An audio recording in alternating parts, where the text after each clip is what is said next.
Jauh menang. Apa yang kau menang? Kau menang tentang apa? Aku tahu kadang hidup ni tak seindah yang kita harapkan. Kita berikan yang terbaik, tapi tetap tak dihargai.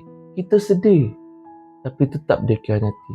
Kita jujur, tapi tetap disalah faham. Ada hari-hari di mana kita cuma mampu pandang siling bilik, berbisik dalam hati, sampai bila aku harus bertahan? Tapi dengar sini, tak mengapa kalau kau lelah. Tak salah pun kalau kau mau menangis. Itu semua bukan kelemahan. Itu tanda kau manusia yang masih punya rasa.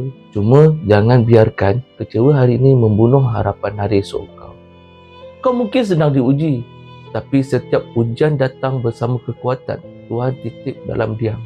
Dan kadang-kadang kekuatan itu adalah bila kau tak menyerah. Walaupun tiada siapa tahu betapa peritnya kau bertahan.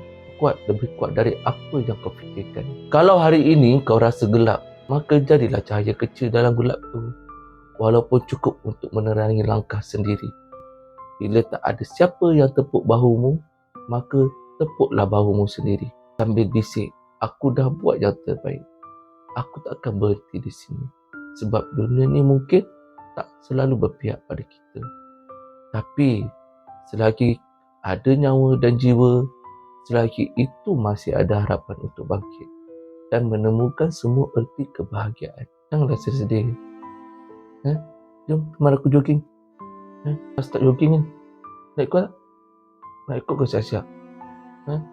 Jom, ikut aku pergi jogging. Sihatkan diri kau, sibukkan diri kau lagi bagus. Jom, ikut aku.